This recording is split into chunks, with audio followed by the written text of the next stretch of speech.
Welcome to the 13th Golden Hour.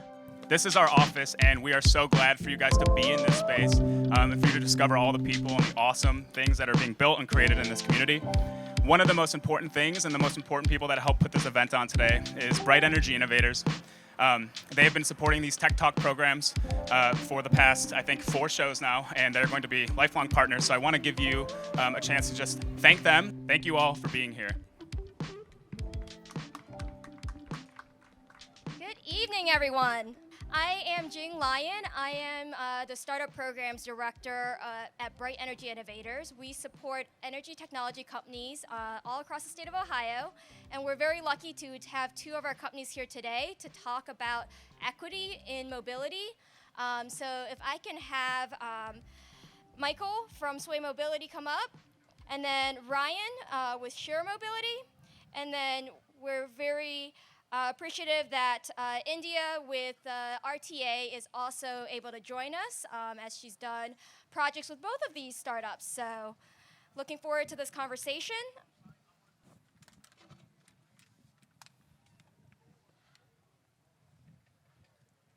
Okay, let's start off with introductions. If you could just quickly say who you are, what your role is at your organization, and maybe the 30-second elevator pitch of what you guys do.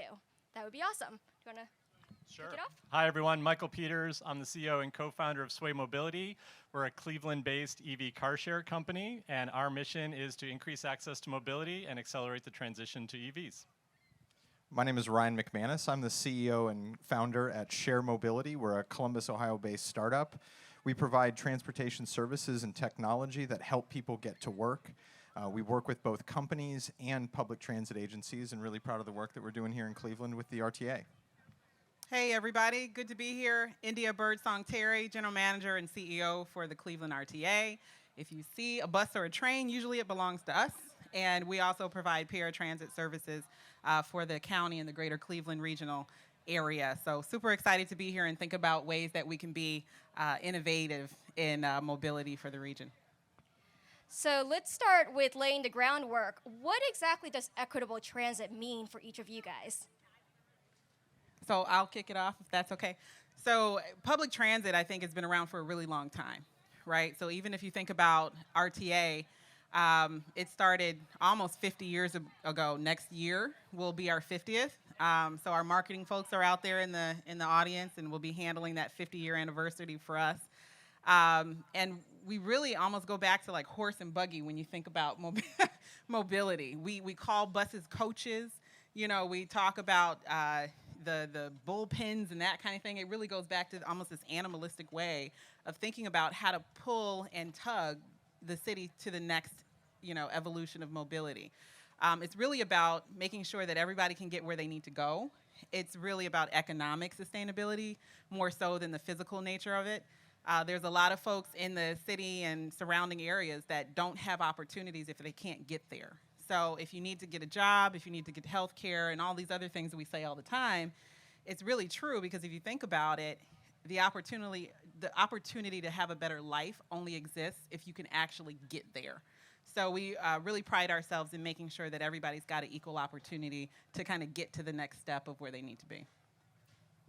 I had a congressman tell me that anything that rolls, flies, or floats is subsidized.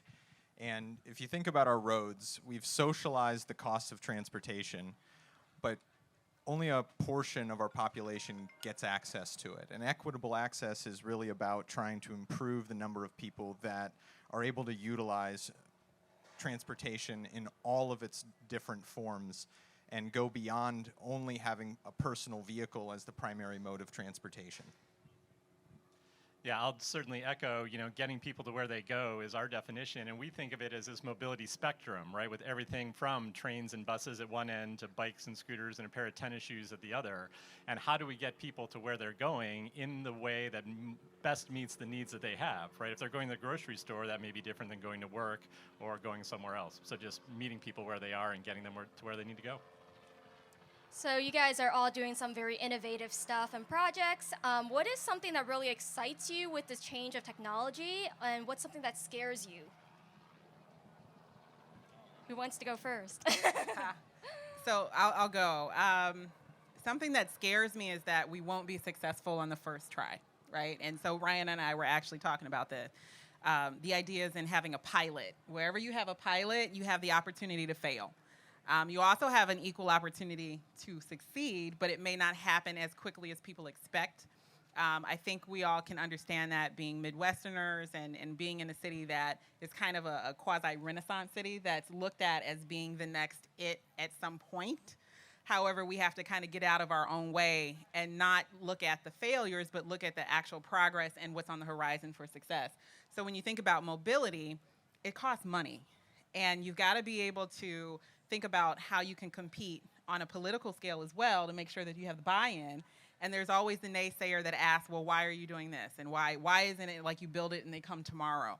At the end of the day, you've got to get in there at the right level, have the right executive buy-in, because those are the folks that control the money, right? That's always important, the purse strings. But you also have the heart of it that's important. If you don't have the right marketing strategy to really let folks know that this is for them, it's not an elitist system. It's not a, I pick you to have this opportunity, I pick you to not. This is really kind of equalizing the idea of mobility in the region. Then you get that buy-in. But my biggest fear is that people won't see that up front, and it will fail before it has a chance to succeed. So we actually were utilizing the additional 15 minutes you guys gave us to strategize a little bit more to think about how we can get that buy-in on the front end so that people see the value of it and have a little patience to be able to see the value in it later on. So I think the other thing you asked was technology. Just something that scares you and something that's exciting. So exciting is being able to think about a different way to build our system. So without being too long-winded, I'm a service planner, urban planner by trade, right? So in the beginning, it was all about the plan. And then going into operations later, it was all about like how not to do the plan.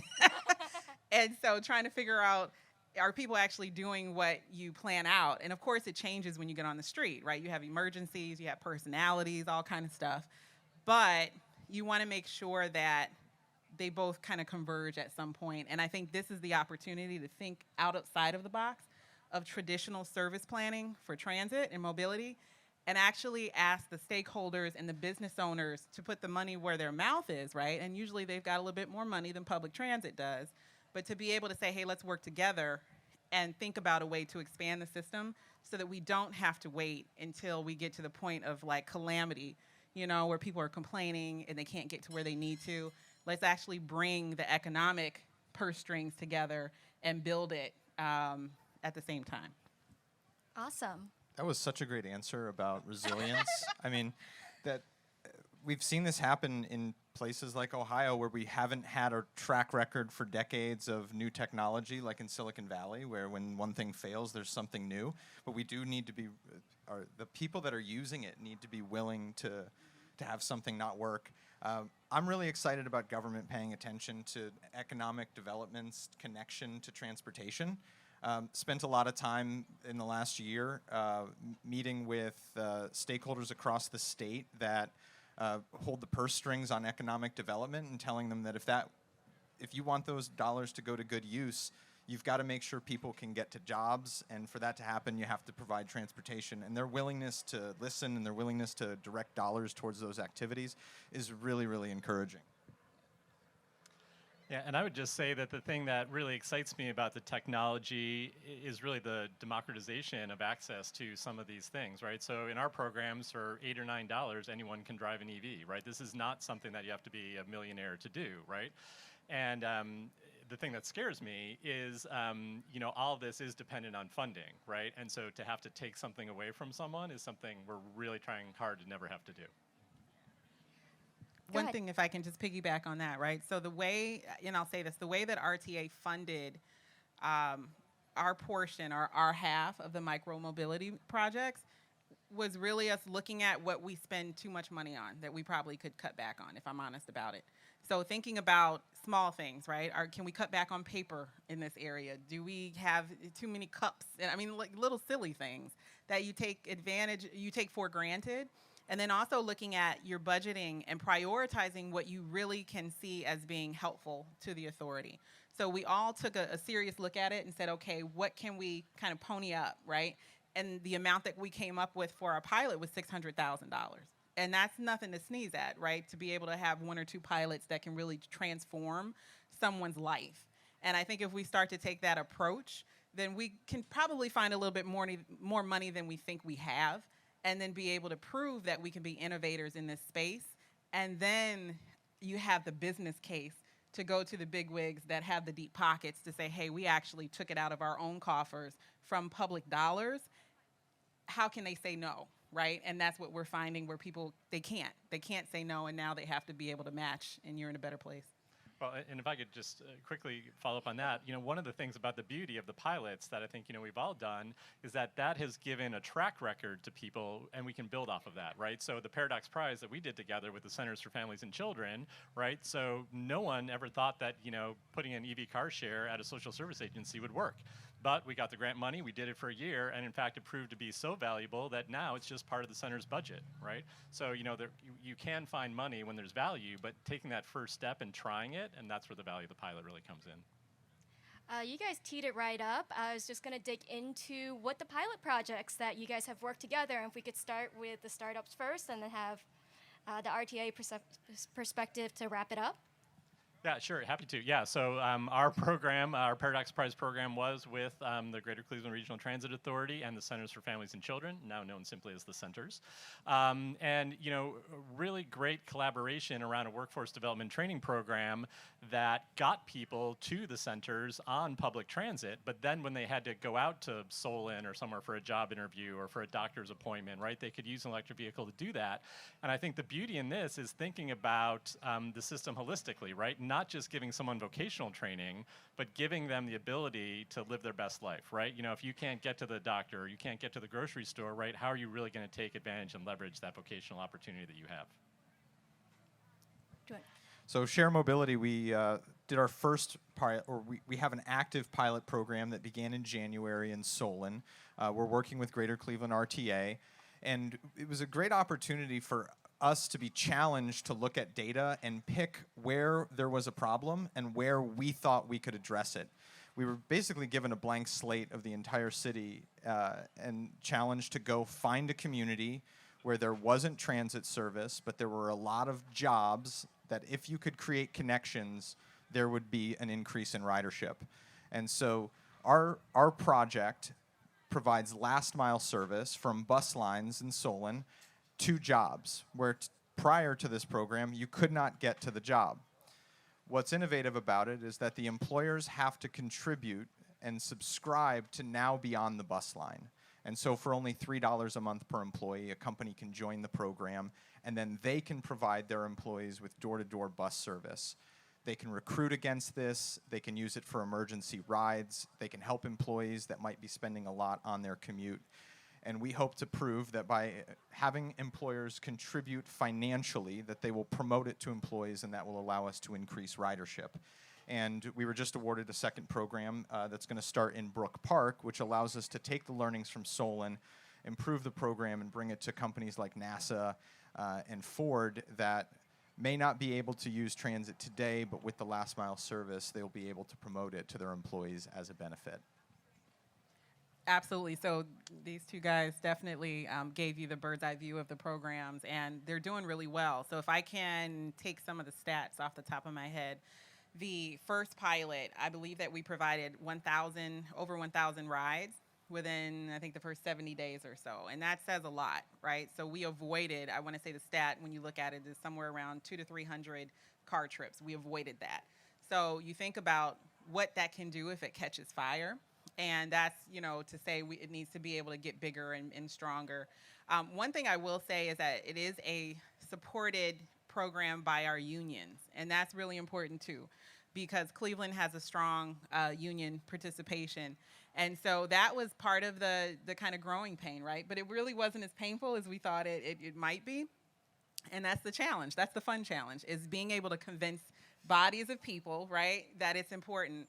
And so, those unions, our Amalgamated Transit Union, I've just got to give a shout out to them, because they took a shot. They took a chance on being able to put their faith in something that would actually give their membership, who are our employees, right, more work at the end of the day. So what happens on the back end of the pilots or the programs is that after 18 months at the maximum, we evaluate it. And if the ridership is good on those, those trips that are going out to fill in the blank, manufacturing site and so on and so forth, then RTA looks at absorbing that pattern, that trip into our system. So that's that whole build it and they'll come kind of idea, right? But I need a little bit more guarantee than that. I need to build it and butts in the seat. So if we can guarantee that, which we do over the 18 months, and it's totally in the control of the employer. So if, I came here to Cleveland almost 4 years ago, Solon was really adamant, hey, we need more transit. We can't get the workers to our manufacturing sites, for example. And I said, well, what are the shift times, right? And then you get the silence. Hold on, let me go check. Absolutely, go check, find out. So now it's within your control. You get them, you get the trips, the times that you need them. If it's graveyard, early morning, whenever, you get it almost door to door. And you start to have a customized service where you see the benefit of that mobility. So then we are able to take it into our service, and now it becomes part of our network. So now you don't have that gap of that first mile, last mile, and you can actually provide for economic stability for the community. So we're super excited about it. We're coming up on that evaluation period, and our unions are knocking our door down to see if they're going to get more work. So you guys have had a lot of success, but I'm sure that there's been a lot of challenges as well. Can you speak to some of the roadblocks that you guys have had to overcome, or ones that you see down the road that are still barriers to really expanding all of these programs? Yeah, I mean, we feel like education still is one of the biggest barriers to adoption. We've utilize HR departments to educate the executives as well as the frontline workers who would use the service. We need their executives to understand it so they know why to put marketing resources and communicate the benefits. They should care about it because if you can provide transit to your employees, they have better retention. They're able to keep their job. They spend less of what they earn getting to work, therefore they don't go looking for a different job. And then on the other side, it's making sure that we educate the riders as to why they would use this, why it might be better than an alternative of a car.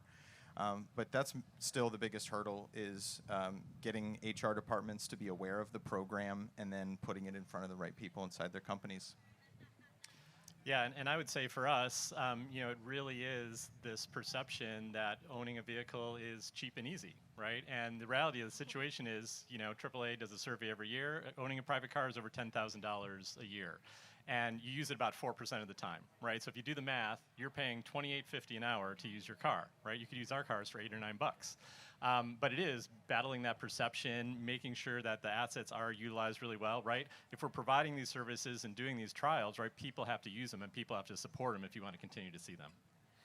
One thing, if I could have a shameless plug since we're up here, is that RTA is also thinking about and really planning how to kind of bolster our ticket sales, right, or our actual passes. We have to be able to, first, to your point, have folks understand that public transit is not free. Somebody pays for it. We just don't want you to have to pay $1 million for it. So, that $250, it comes from somewhere. But there are avenues and mechanisms to be able to reduce that cost, especially if you are the vice president of X company or you are the foreman for X company. So for those of you that are out here, we actually have our commuter advantage salesman, so to speak. He's in the back. Raise your hand, Joe. Thank you. So Joe is there to answer any of your questions. Basically, if you want a lowered or negotiated rate for bulk passes and for your employers, go see Joe.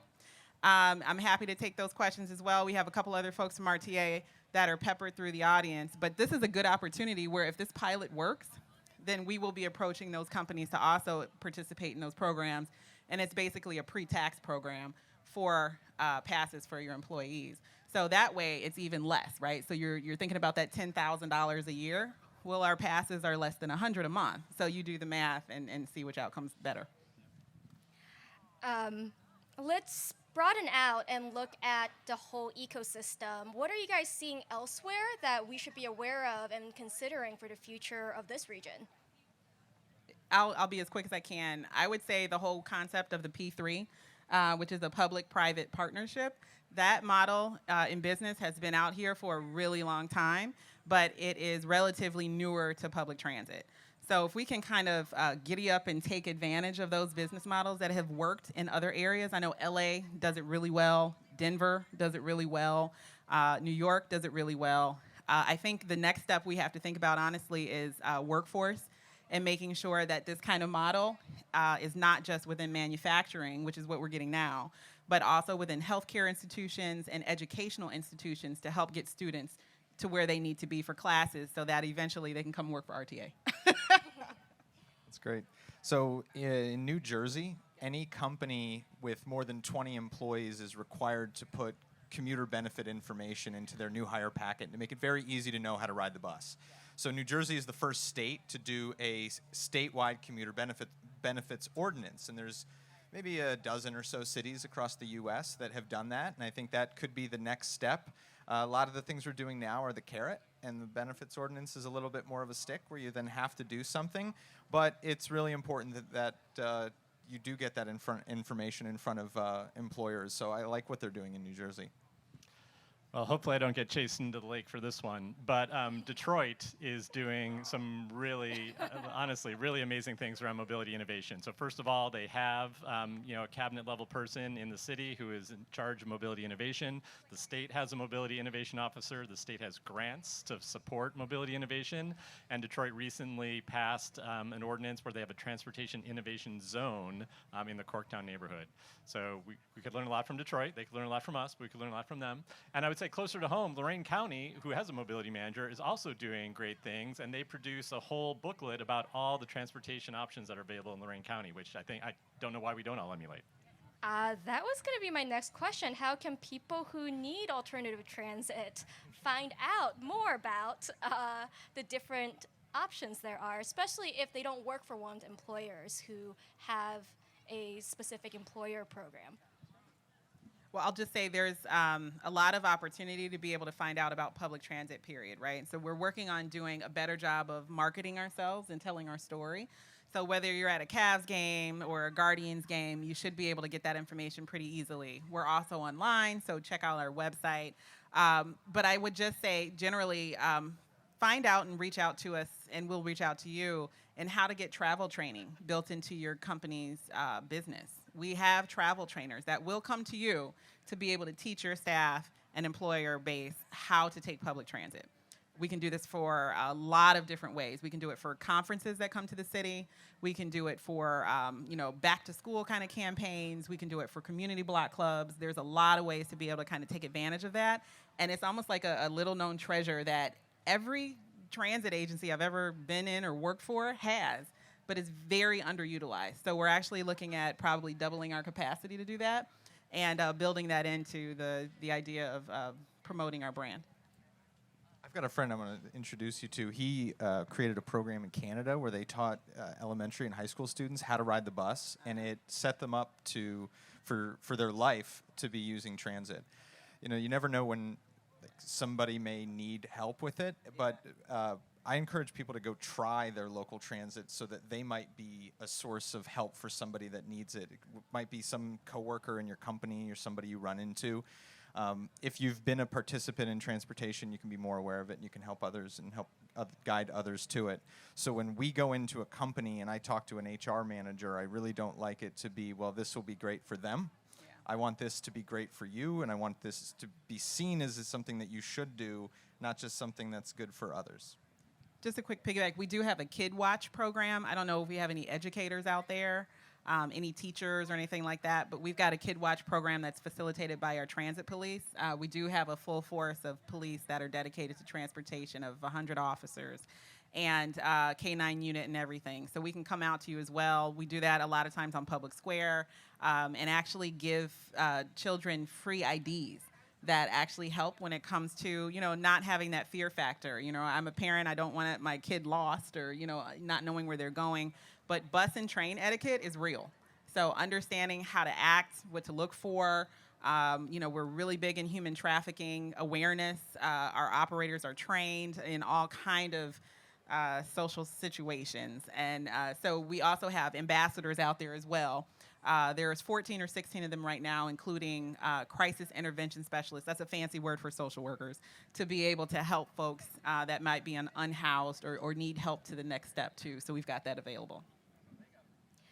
And for our final question, Michael, I'm going to kick this to you to kick it off.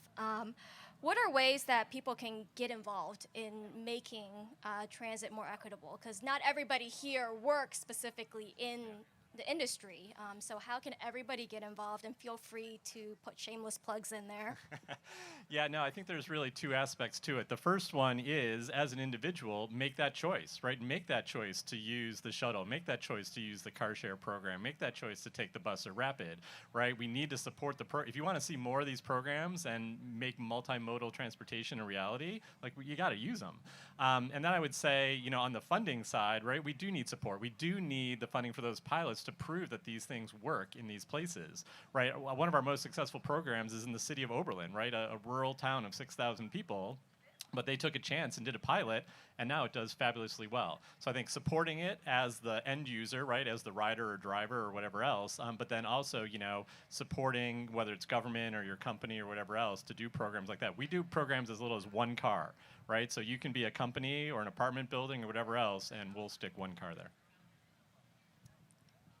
So for companies that are in Solon or Brook Park, if you Google RTA ConnectWorks or you go to sharemobility.com, you can reach out to us and we can get you information about how the program works. We'd really appreciate if you'd share this with your employers. And do you want to wrap us up here and help us take it home? Sure. Just thank you for taking the time to listen to us, right? I think we do this every day, so it's exciting for us. I don't know if it's the same for everybody else, but it's nice to be able to share the hard work that our teams are doing and really kind of put a spotlight on the idea that Cleveland can really be a real contender when it comes to mobility if we just start to focus on the basics and get back to the community investment. If we can link those communities to the opportunities, then I think we can turn it around and be a really big economic powerhouse that really just comes from humble beginnings. Thank you all for taking the time to be here and to speak in front of this audience. I'm going to put a shameless plug for BRITE. We do have a booth over there. Come and see us. We will be standing over here for a few minutes afterwards if there's any additional Q&A that you guys would like to come. And then one more plug for one of our other startup companies. Land Energy has their bikes over there in that corner, so please go over and see them as well, electric motorcycles. So thank you all for your time and attention. I will hand it back over to Paulie. Thank you all. Fantastic conversation. I love that you're here. Appreciate you. Don't worry about the chairs, Jing. They'll take care of it. Production, let's get the stage set. Mikey, Apostle Jones, let's start getting set up.